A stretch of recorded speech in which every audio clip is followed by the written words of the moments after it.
কিন্তু নিয়তের কথা যেহেতু আসছে, একটা কথা বলতেই হয়।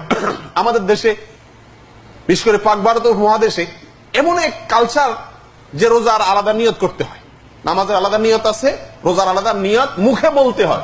করলে তো ভালো কথা, নিয়ত করা তো ভালো জিনিস, নিয়ত করা তো ফরজ। কিন্তু নিয়ত করে না, নিয়ত বলে। নিয়ত কি করে? বলে। নিয়ত করা ফরজ না বলা ফরজ? মুখে কি নিয়ত করে না অন্তরে নিয়ত করে? নিয়ত তো অন্তরে করে, আর মুখে তো নিয়ত কি বলা ফরজ না করা ফরজ? আজ পর্যন্ত দাঁতি বেদাতি কোন আলেমের কাছে শুনছেন যে নিয়ত বলা ফরজ? সারা দুনিয়ার সব আলেমরাই বলে নিয়ত করা ফরজ, অথচ বাস্তবে দেখা যায় সে নিয়ত করা না, আছে কোন কামের তালে? নিয়ত বলার তালে আছে।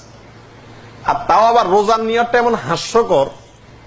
আপনারা যেহেতু সৌদি আরবে আছেন, আরবি বুঝেন মাশাআল্লাহ বেশিরভাগ মানুষ, তাহলে আপনারা সুন্দর করে বুঝবেন রোজার নিয়তটা কি জানি? নাওয়াইতু আন আসুমা গাদান। বাস, আর লাগবে না, আমার একটু কইলে হবে। নাওয়াইতু আন আসুমা গাদান। নিয়তটা কখন করা হয়? যখন সাহরি খাওয়া হয় তখন না করা হয়? আচ্ছা, তাহলে এটার অর্থটা কি? এবার আসি আমরা। নাওয়াইতু মানে আমি নিয়ত করতেছি বা করলাম, করতেছি না, নাওয়াইতু মানে আসলে নিয়ত করলাম, ঠিক আছে, এটা অসুবিধা নাই। আমি নিয়ত করলাম, কিসের নিয়ত করলাম? আন আসুমা, যে আমি রোজা রাখবো। আমি কি করব? কবে? গাদান, আগামীকাল। আমি নিয়ত করলাম যে আমি রোজা রাখবো কবে? আগামীকাল। হে, নিয়তটা করতেছে কখন? সেহরি খাওয়ার সময়। আজকে ভোর রাত্রে সকালে নিয়ত করছে, আজকে সকালে নিয়ত করছে যে সে সিয়াম রাখবে, রোজা রাখবে কবে? আগামীকালকে। গাদান মানে কি? গাদান মানে আগামীকালটা আপনারা জানেন না? জানলে যে কেউ জান নিতে পারেন। গাদান শব্দের অর্থ কি? আগামীকাল। হায় হায়, তো যদি নিয়ত ছাড়া, এই মুখের নাওয়াইতু আন ছাড়া রোজা হয় না, যারা এটা মনে করে তাদের সারা জিন্দিগির রোজা তো হয়ই নেই, কারণ সে আজকে রোজার নিয়তই করে না, নিয়ত করছে কবে?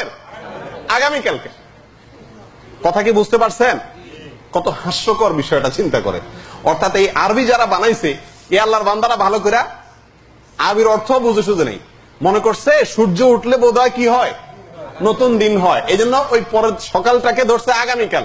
অথচ ইসলামী দৃষ্টিতে দিন শুরু হয় কখন? সূর্য ডুবে গেলে মাগরিবের থেকেই দিন শুরু। তা আপনি ভোর রাত্রে নিয়ত করতেছেন আগামীকাল রোজার নিয়ত করলাম, অথচ রাখতেছেন আজকে।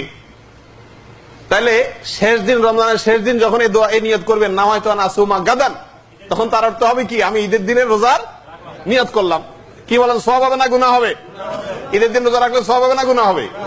তাহলে মুখে এই যে নিয়ত, এটা আসলে কোরআন এবং সুন্নায় বর্ণিত নয়। এটি কেউ বা কারা কোনো কালে মোল্লা, মুন্সি, মৌলভী সাহেবরা বানাইছেন, আর ছিল না আলেম ওলামারা, হেরাই যা মনে চাইছে বানাই দিছে, পাবলিক খাইছে। কিন্তু এখন আমরা গবেষণা করে দেখি এগুলো সব কি ভুল, আমরা সেগুলোকে পরিত্যাগ করব। ঠিক আছে ভাই? নিয়ত বলতে কোনটা বুঝাইছি সেটা এতক্ষণ আমি আলোচনা করছি।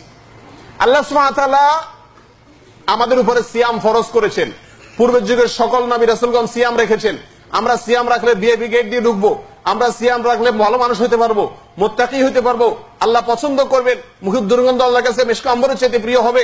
এই সিয়াম যদি আমি রাখি, তাহলে আমার জন্য আল্লাহ সুবহানাহু ওয়া তাআলা মাগফিরাত দিবেন, আমার জন্য নাজাতের ফয়সালা করবেন, আমাকে জান্নাতে প্রবেশ করাবেন, কিয়ামতের ময়দানে নিজের হাতে পুরস্কার দিবেন, ইত্যাদি ইত্যাদি সিয়ামের যত ফজিলত আছে সেইগুলোকে মাথায় রেখে ওই আশায় সাহারি খেয়ে সন্ধ্যা পর্যন্ত না খাওয়ার নিয়ত করলাম। এই হলো রোজার নিয়ত।